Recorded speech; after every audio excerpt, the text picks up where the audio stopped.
You are trembling, but it is not from the biting chill of the Russian dawn. It is the vibration of the carriage wheels rattling against the cobblestones, the thunderous rhythm of destiny rushing toward you at breakneck speed. You are 33 years old, dressed not in the silks and lace of a lady, but in the green, stiff uniform of a guard officer. The fabric scratches at your neck, a constant reminder of the treason you were committing. Beside you sits Gregory Orlov, his face a mask of grim determination, his hand resting on the hilt of his sword. He does not speak, but the heat radiating from him in the cramped carriage is the only thing keeping you anchored to reality. You are Catherine. Today you will either die as a traitor, headless and forgotten in the snow, or you will rise as the Empress of all Russia. There is no middle ground. There never has been. To understand why you are here, racing towards St. Petersburg to overthrow your own husband, the Emperor, one must peel back the layers of gold leaf and velvet to see the rot underneath. History will call you the Great, and history will whisper about your lovers, your insatiable appetites, and your scandalous court. But before the scandals, before the legends of horses and hundreds of men, there was just a girl named Sophia, alone in a room that smelled of damp stone and unwashed bodies. Close your eyes and let the carriage ride fade. Let the years dissolve. You were back in the Winter Palace 16 years earlier. The air is stifling, thick with the scent of beeswax candles and the heavy perfumes used to mask the stench of a drainage system that never quite works. You are a German princess, imported like fine wine or a breeding mare, brought here for one purpose, to produce an heir. You stand before the mirror on your wedding night. You are terrified. You have been told that your husband, Grand Duke Peter, is the future of this massive, terrifying empire. But when the door opens, it is not a man that enters. It is a boy in a man's body, smelling of stale alcohol and dogs. Peter does not look at you with desire. He does not look at you with affection. He looks past you, clutching a box of toy soldiers. For hours on the night you were meant to conceive a dynasty, you sit on the edge of the bed, stiff in your nightgown, watching the future Tsar of Russia arrange lead figurines on the marital sheets. He makes sound effects with his mouth, explosions, marching orders, completely oblivious to your tears. When he finally sleeps, he turns his back to you. You lie there, staring at the painted ceiling, realizing the cold, hard truth that will define your existence. You are entirely, utterly alone. This is where the rumors begin, not in a bed of sin, but in a bed of ice. The world will later judge you for the number of men you took to your chamber, but they will never understand the sheer, crushing isolation of those early years. You are a prisoner in the most luxurious jail on earth. Your mother is sent away, your letters are read, your servants are spies. You turn to books, Voltaire, Montesquieu, Tacitus. You sharpen your mind because your heart is starving. You learn Russian when everyone else speaks French. You stand at the open window in the dead of winter, trying to catch pneumonia, trying to feel something other than the suffocation of the court. But the body has needs that books cannot fill, and the heart has ambitions that prayer cannot silence. The pivotal moment comes not with a kiss, but with a horror that stains your memory forever. You walk into your husband's private chambers one afternoon. The room reeks of decay. There, hanging from a tiny gallows constructed in the center of the room, is a rat. It is dead, its neck broken. Peter stands before it, flushed with excitement, explaining that the rat had committed treason by chewing the head off one of his toy soldiers. He held a court-martial. He executed the criminal. As you look at the swinging rodent and then at the manic gleam in your husband's eyes, the fear shifts into something else, something colder, contempt. You realize then that this man is not just childish, he is dangerous. If he becomes Tsar, he will destroy Russia, and he will certainly destroy you. Survival becomes your religion, and to survive in the shark tank of the Russian court, you need allies, you need protection, you need love, or at least the closest approximation of it that power can buy. Enter Sergei Saltykov. He is handsome, charming, and everything your husband is not. When you first touch him, when you first allow the boundary of your marriage vows to dissolve, it is not an act of debauchery, it is an act of rebellion. It is the first time you claim agency over your own body. The sensation is intoxicating, not just the physical pleasure, which is a revelation after years of neglect, but the power of being desired. You learn a dangerous lesson in the arms of Saltykov. Sex is not just duty, sex is currency, sex is influence, and you are richer than you ever imagined. But Saltykov is just the beginning. The court whispers, but you do not care. You produce an heir, Paul. Is he Peter's son? Is he Saltykov's? The question hangs in the air like smoke, but the dynasty is saved. Yet, having done your duty, you are discarded again. Empress Elizabeth, the formidable matriarch, takes your baby away. You are left alone in your empty chambers once more. This time, however, you are not the weeping girl. You are a woman who knows her worth. You begin to weave a web. You look at the men around you, the generals, the diplomats, the guardsmen. You see their ambition, and you realize you can harness it. You meet Stanislaus Poniatowski, a Polish diplomat with soulful eyes and a gentle touch. He brings you romance, the kind you read about in French novels. He makes you feel human. But romance is fragile in St. Petersburg. He is forced to leave, and his departure leaves a jagged hole in your chest. You fill that hole with steel. The carriage jolts violently, snapping you back to the present, to the cold morning of 1762. The man beside you, Gregory Orlov, is not a diplomat. He is a soldier. He is a force of nature, brash, violent, fiercely loyal, and physically imposing. He and his brothers control the guards regiments. They are the muscle behind your intellect. When you took Gregory to your bed, it was a calculation as much as a passion. You needed the army. He was the key. But in the darkness of the bedroom, amidst the sweat and the whispers, you found a partner who saw you not as a German intruder, but as the rightful ruler of this land. "We are almost there, little mother," Gregory grunts, using the endearment the soldiers have for you. Your husband, Peter III, has been emperor for only 6 months, and in that time he has managed to offend the church, the army, and the nobility. He wears a Prussian ring, worships the Prussian king, and forces Russian soldiers to dress in Prussian uniforms. He talks openly of divorcing you, of locking you in a convent, of marrying his mistress. He has signed his own death warrant. He just doesn't know it yet. The carriage slows. You have arrived at the Izmailovsky barracks. This is the moment. If they reject you, you die. You step out into the gray light. The wind whips your hair. You look small against the towering wooden gates. The drummer boy sees you and freezes. Then the cry goes out. Not treason, but "Long live the Empress." It starts as a ripple and becomes a tidal wave. Soldiers pour out of the barracks, half-dressed, eyes wide. They see you in their uniform, standing tall, lacking the fear that should be paralyzing you. You walk among them. You do not plead, you command. You tell them that the motherland is in danger, that the Orthodox faith is under threat by a heretic Tsar. You play the role you have rehearsed in the mirror for a decade. They kneel. They kiss your hands, the hem of your coat, your boots. The priest is summoned. Prayers are chanted. The air fills with the metallic ring of swords being drawn, not against you, but for you. Within hours, you are at the head of an army, 14,000 strong, marching toward Petershof. You have cast aside the corset for the cuirass. You ride a white stallion, a sword in your hand. The image is striking, theatrical, and utterly effective. You are Minerva, you are vengeance. But as the adrenaline soars, a dark thought creeps in. What of Peter? He is captured easily. He weeps like the child he always was, begging for his mistress, his violin, and his monkey. You have him imprisoned at Ropsha, a country estate. You intend to keep him there, a comfortable prisoner. You are an enlightened woman, a friend of philosophers. You do not murder kings. But you are also a woman who owes her crown to violent men. A few days later, a letter arrives from Alexei Orlov, Grigory's brother. It is stained, frantic, written by a hand shaking with terror or perhaps drink.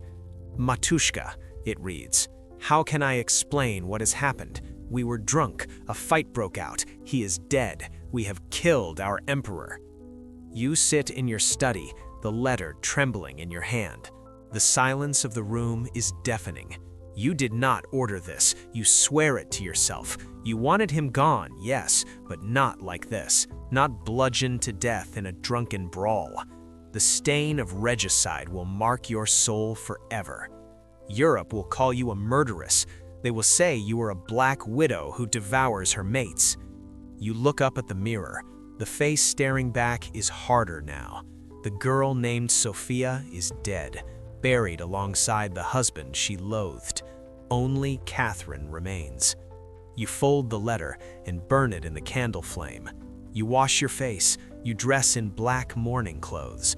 You must go out and face the court. You must weep for the husband you overthrew. You must act. The reign has begun, and with the crown comes a hunger for greatness, for validation, and for a connection that can silence the screaming void of guilt that has just opened up beneath your feet. The world thinks you are powerful, but you know the truth. You are a fraud, held up by the swords of your lovers. To stay on the throne, you must keep them happy. You must keep them loyal. And so, the debauchery begins in earnest, not because you are a deviant, but because you are a survivor. You turn your private life into a department of state. You will take lovers, yes, but you will choose them, you will use them, and when they are no longer useful, you will pay them handsomely to leave. Grigory Orlov is waiting for you. He expects a reward, he expects marriage, he wants to be emperor.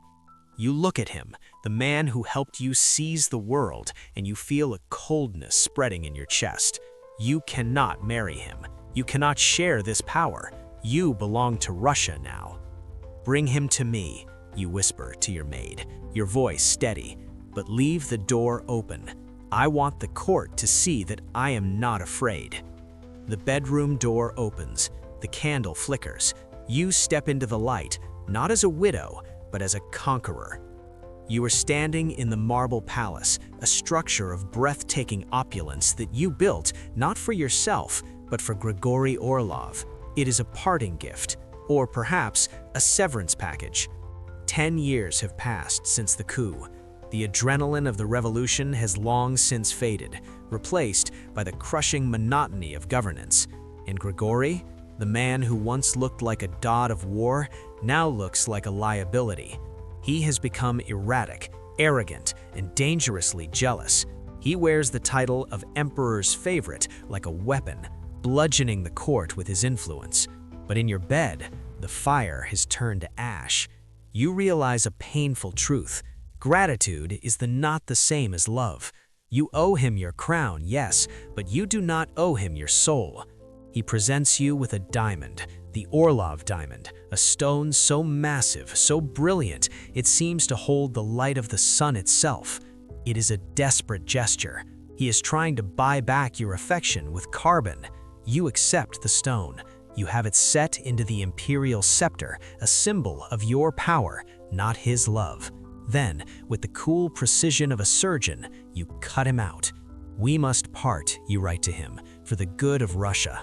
He rages, he threatens, but you are no longer the frightened German princess.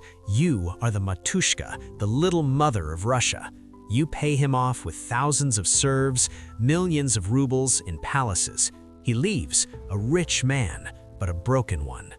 The vacancy in your heart and your bed is immediate and terrifying. You are a woman of immense intellect, corresponding with Voltaire and Diderot, drafting laws that will change the face of the empire. But when the ink dries and the candles burn low, the silence of the Winter Palace screams at you. You crave intimacy, not just the act of sex, but the warmth of a body that belongs to you, a confidant who is yours alone. This is where the system begins. History will call it debauchery, but you call it vetting. You cannot afford another Orlov, someone who thinks they own you. You need a companion who serves at your pleasure. So you institute a process so clinical, so bureaucratic, that it shocks the sensibilities of Europe. It starts with a list. Your trusted advisors scout the guards regiments for young, handsome, strong men. When a candidate is found, he is not sent to your chambers, not yet. First, he is sent to the Scottish doctor, John Rogerson. He is examined like a prize stallion, teeth, skin, stamina, and crucially, freedom from venereal disease. If he passes the medical, he moves to the next stage, the test. You have a lady-in-waiting, Countess Bruce, and later others, whose job is specific. She takes the young man to her bed. She tests his virility, his temper, his ability to please. It is a grotesque parody of romance, but you are the Empress. You do not have time for bad lovers. Only when the tester reports back with a nod of approval does the young man ascend the secret staircase to your private apartments.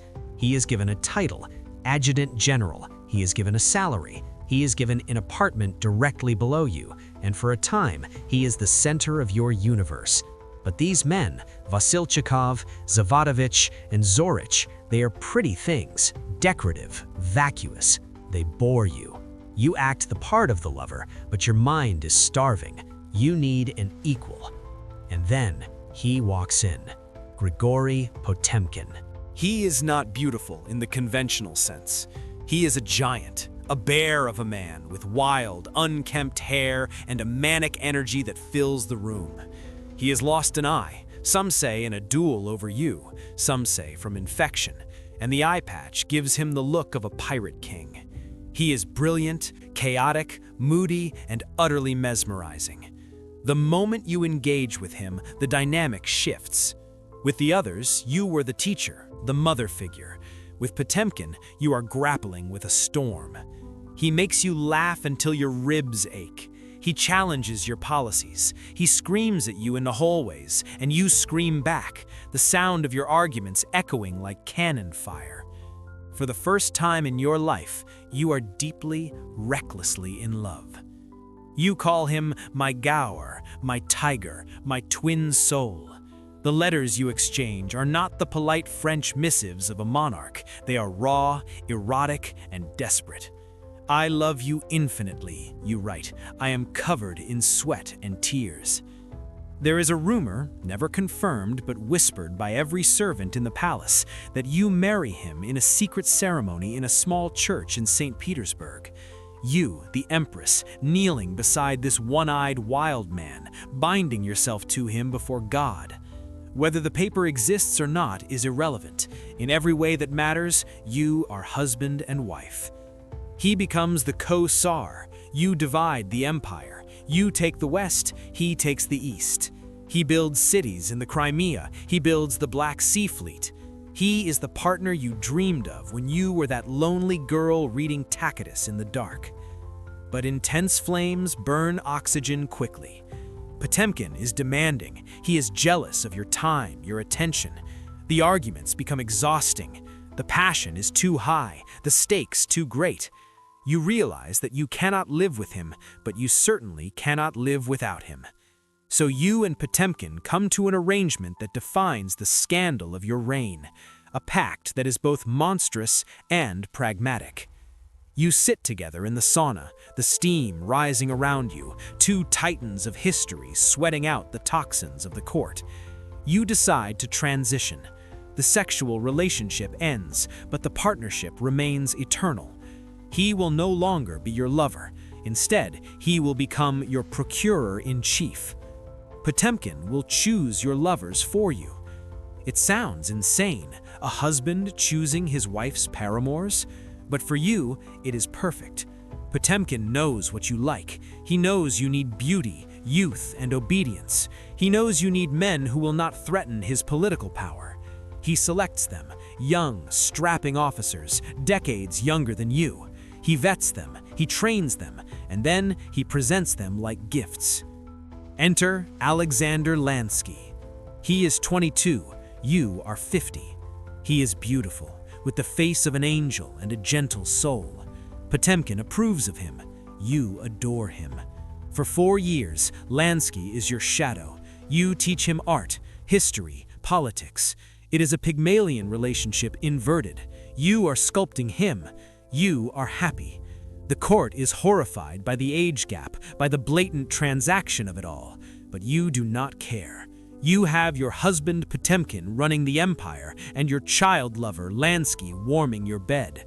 You have hacked the system of patriarchy. You have everything a man would have and more. But happiness in the Romanov dynasty is a fragile flower. It wilts under the slightest frost. One afternoon, Lansky falls ill, a fever, diphtheria. You sit by his bedside, terrifying the doctors with your intensity. You wipe his brow. You beg God to take you instead, but the boy dies in your arms. The grief that hits you is cataclysmic. You collapse. For the first time in your reign, the machinery of the state grinds to a halt. You do not leave your room for a week. You do not wash. You do not speak.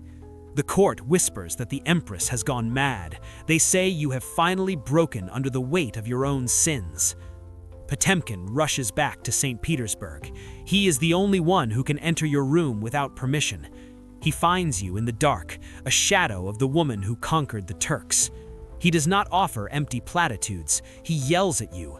You are the Empress of Russia, he bellows, shaking you. Get up! You cannot die of grief for a boy. It is brutal. It is necessary. You look at him, your old tiger, graying now, heavy with age, and you see the reflection of your own mortality. You are getting old. The mirror shows wrinkles, a thickening waist, the loss in teeth. You are the most powerful woman on earth, yet you are terrified of the dark. You are terrified of the silence. You arise. You wash your face. You return to the throne. But something has changed. The vetting process speeds up. The lovers become younger. The tenure becomes shorter. Yermolov, Mamonov, Zubov. The court snickers behind their fans. They call you the Messalina of the North. They invent horrific stories. The horse myth begins to circulate in the taverns of Paris and London, a vile slander created by your enemies to dehumanize you. They cannot understand a woman with the sexual appetite of a king, so they turn you into a monster. But you know the truth. You are not a monster. You are a vampire of vitality. You surround yourself with youth because you are trying to absorb their energy. You feed on their optimism, their strength, their beauty, to keep the crushing weight of the crown from breaking your back. You are running a race against time, and you are losing. And then, the final blow lands, not on you, but on Potemkin. He falls ill on the steppe, in the middle of nowhere, trying to negotiate peace with the Turks. He dies not in a palace, but on the roadside, laid out on a cloak on the dry grass. When the news reaches you, you do not scream. You simply break. Now, you whisper to the empty room, I have no one left to lean on. You faint. The doctors rush in. They bleed you. They give you salts, but they cannot cure the fact that half of your soul has just been extinguished. You are 62 years old. You are alone again. The cycle has returned to the beginning. But there is one final act to play. The young lover currently in your bed, Platon Zubov, is 22 years old. He is arrogant, foolish, and manipulative. Potemkin is gone, so there is no one to check him, no one to protect you from your own blindness. Zubov begins to dismantle Potemkin's legacy. He isolates you. He whispers lies in your ear. And for the first time, the great Catherine, the woman who outsmarted empires, begins to lose her grip. The twilight is coming, and it is the color of blood. The mirrors of the Winter Palace are no longer your friends. You avoid them. When you do catch a glimpse of your reflection, you see a stranger, a heavy, swollen woman with legs full of sores that refuse to heal, struggling to catch her breath after walking a few yards. You are 67 years old. The corset is a torture device. The stairs are mountains. But the young man holding your arm, Platon Zubov, tells you that you are radiant. He calls you his goddess. You know he is lying. Somewhere, in the sharp, cynical corner of your mind that Voltaire helped sharpen, you know he is a fraud. He is nothing like Orlov, who gave you a crown. He is nothing like Potemkin, who gave you an empire. Zubov is a parasite feeding on the dying light of your reign. He asks for estates, and you give them. He asks for titles, and you sign the decrees. Why? Because when he kisses your hand, for a fleeting second, you don't feel like a dying old woman. You feel like the girl who rode a white stallion at the head of an army. You are buying an illusion, and the price is the dignity of your court. The year is 1796. The world outside is burning. In France, they have cut off the heads of the king and queen. The revolution is a disease, and you are terrified it will cross the border. You, who once corresponded with philosophers about liberty, now burn books. You censor the press. Fear has made you brittle. The enlightened Empress has become the authoritarian guardian of the status quo. But inside the palace, life is a desperate performance of normalcy. You wake up at 6 a.m. Routine is your anchor. You drink your coffee, strong, so strong it would make a heart palpitate, and you work. You are still working. You write laws. You dictate letters. You are trying to ignore the shadow standing in the corner of the room. The shadow of Paul, your son. He is 42 years old now, balding, bitter, and filled with a rage that has been fermenting for decades. He lives at Gatchina, drilling his soldiers in Prussian uniforms, waiting for you to die. You know he hates you. He believes you killed his father. He believes you stole his throne. And the tragedy is, you did. You look at him and see the ghost of Peter III, the same manic eyes, the same obsession with toy soldiers. You cannot let him rule. You have a plan. You have drafted a manifesto passing the crown to your grandson, Alexander.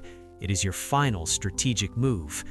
But strategy requires time, and time has run out. November 16th, 1996. It is a Wednesday, a gray, nondescript morning in St. Petersburg. You wake up feeling, well, surprisingly well. The pain in your legs is duller today. You drink your coffee. You joke with your maid. You sit at your desk and write a letter to the Austrian ambassador. The ink flows smoothly. You feel a burst of clarity. "I will go to the wardrobe," you say to your secretary. You stand up. You walk toward the small antechamber where your commode is kept. The door closes behind you. This is the moment. This is where the vile legends will be born. History, written by men who feared you, will invent a story about a stallion, a harness, and a grotesque sexual accident. They will try to turn your death into a dirty joke to humiliate you one last time. But the truth is far more human and far more terrifying. You are alone in the small room. You feel a sudden pressure in your head, not pain, but a thunderclap of silence. The floor rushes up to meet you. Thud. There is no scream, no drama, just the heavy sound of a body hitting the floorboards. You are conscious, perhaps for a split second, realizing that the great game is over. You cannot move your arm. You cannot speak. The darkness swallows you whole. Outside the door, the valet waits. The clock ticks. 10 minutes, 20, 30. The silence from the wardrobe stretches into an alarm. He knocks. "Your Imperial Majesty?" No answer. He opens the door. He finds you lying on the floor. Your face is purple. Your breathing is a terrible, rattling snore, the death rattle. You have suffered a massive stroke. The most powerful woman on earth, the autocrat of all the Russias, is helpless, crumpled between the commode and the wall. They try to lift you. You are too heavy. The physicians rush in, their faces pale with panic. They cannot get you to the bed.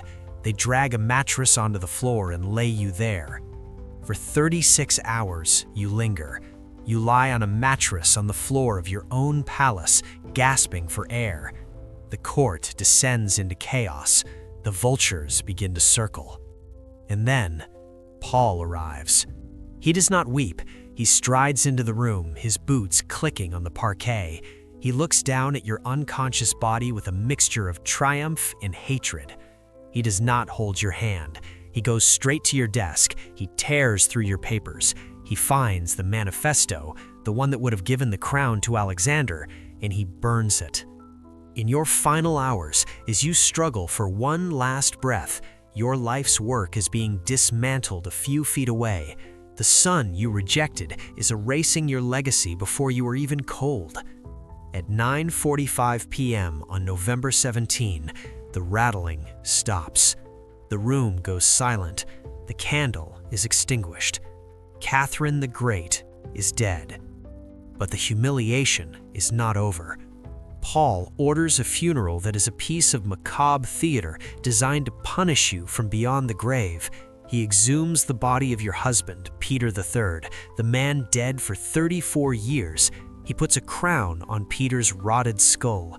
He places Peter's coffin right beside yours.